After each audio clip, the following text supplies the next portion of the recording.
Under which law, and I ask myself this question, can this ever be allowed? I buy shares in a company. It may be listed, it may not be listed. That what you're doing in this process is that you are allowing through the electoral bond process to not inform the shareholder as to how his money is going to be spent. Right? And that's a very serious issue because he's invested in the company not for the purposes of donating to X and Y. I'm talking about the scheme.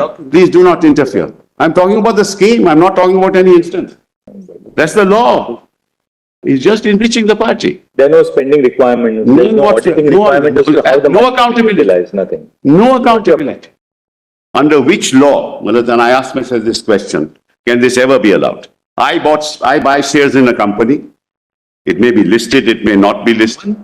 Absolutely no accountability. Because the person who donates will go and tell him orally that I gave you such and such money. This is the amount I gave you, 100 crores.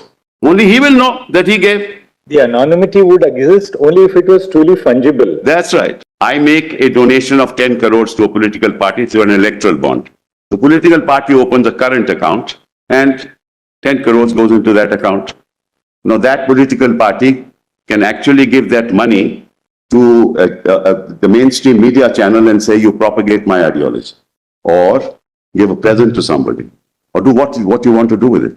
Whereas your lordships must assume as a given that capital and influence go hand in hand. In fact, under the very concept of a market economy, capital symbolizes power. And it may be in any sector of the economy, as it is in politics. The more capital you have, the more power you have. That's number one. Point number two, the electoral process must be such that it must provide a level playing field to all participants. Fair and free elections, or free and fair elections, is the basic structure of the Constitution.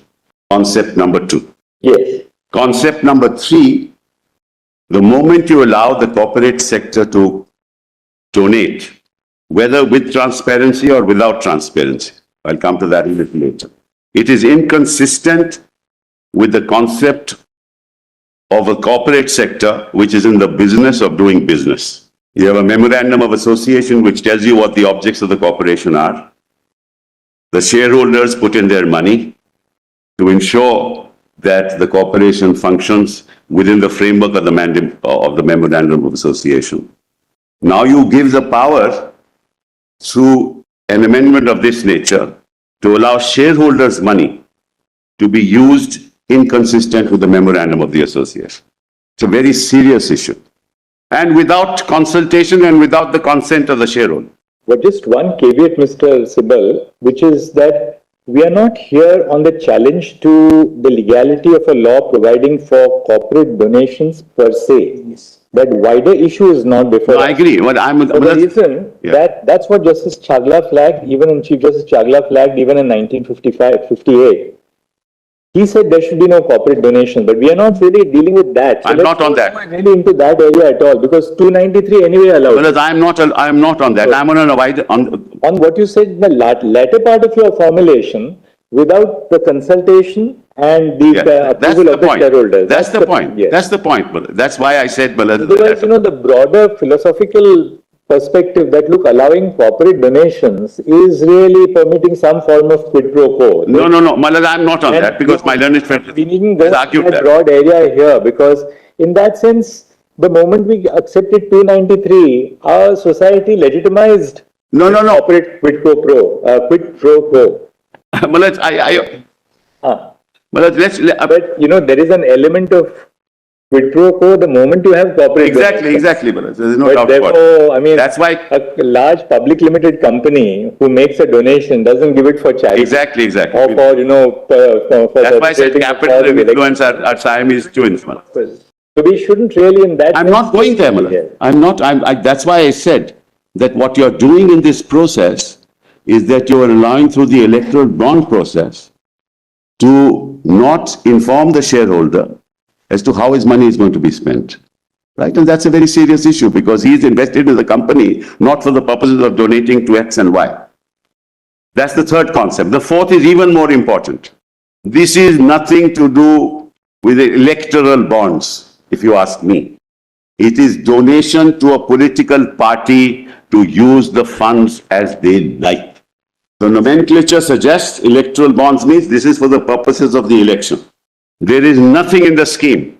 There is nothing in the scheme which connects the donation made to the participation in the electoral process. Nothing. It is a means for political parties to be enriched. Why do I say that, Manoj? I make a donation of 10 crores to a political party through an electoral bond. The political party opens a current account and 10 crores goes into that account. Now that political party can actually give that money to the mainstream media channel and say, you propagate my ideology. Or give a present to somebody. Or do what you want to do with it. There are no spending requirements. None, zero. That's the most serious issue. Because you can spend this money any way you like. You can build your offices. You can build your offices all over the country with that money. You can set up a whole internet network throughout the country with that money. You can use advertising campaign for whatever you like with that money. Show your face 20 times a day. And see the nexus. The corporate sector gives money to the political party. The political party and the corporate sector owns a media house. Just look at the nexus.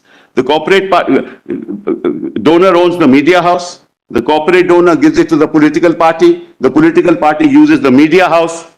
No questions asked. Constitutional argument. Going on some No. personal instances. No, I'm not talking of any instance. I'm talking about the scheme.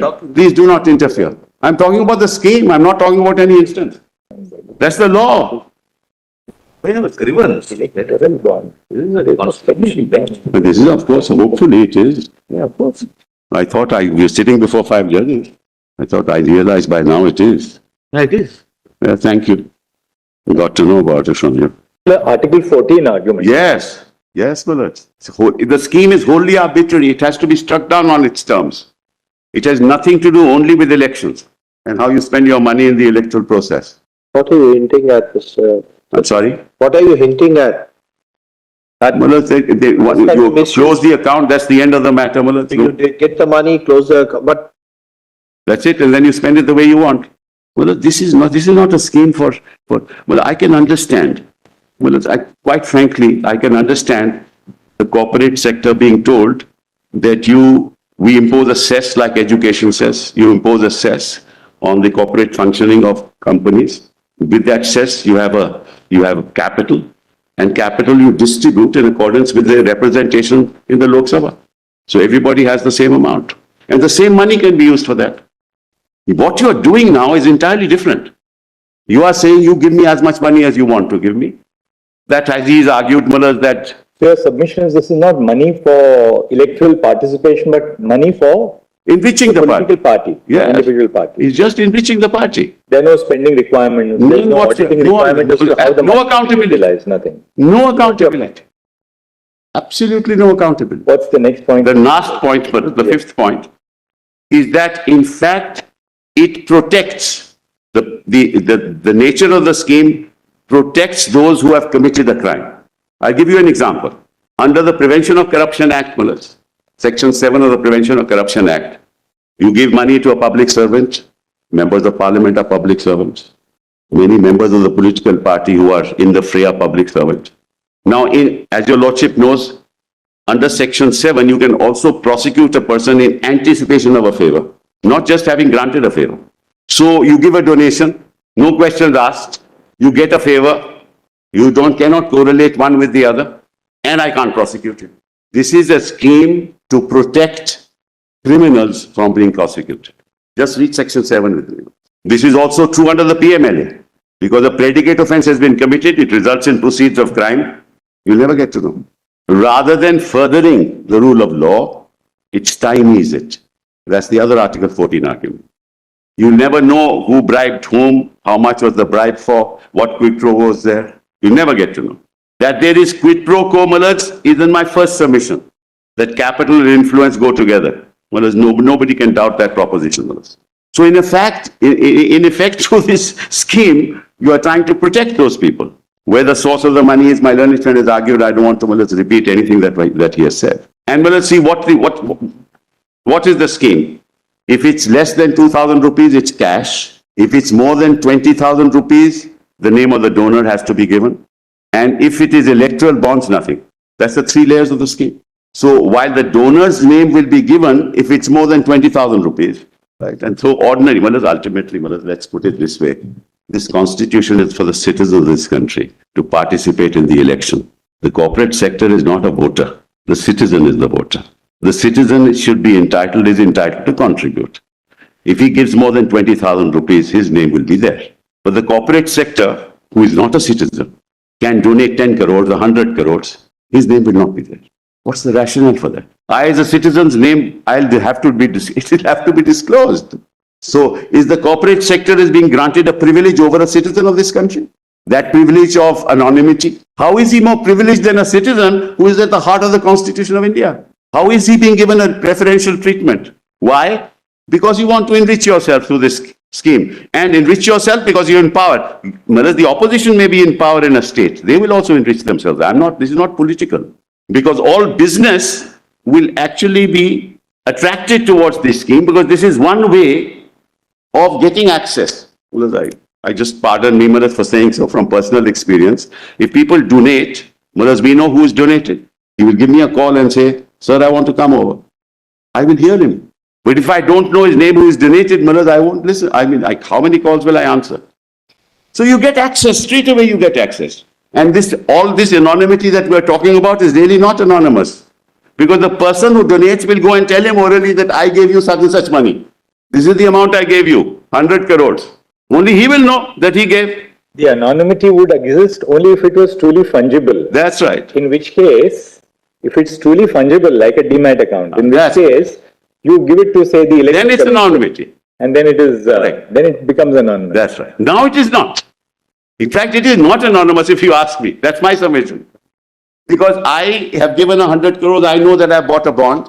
My learned friend, Mr. Prashant Bhushan said, no, he'd give it to a third person, doesn't matter. But who is interested in that bond? The person who I bought the bond. So I will go and tell whoever I want to tell that I gave you. So he doesn't have to go to the State Bank of India. Let's talk practical politics. He doesn't have to go to the State Bank of India to find out. Nor does the State Bank of India have to disclose it. The person who gave it will disclose it because he knows why he gave it. So what is anonymous about this? This is protecting the rich.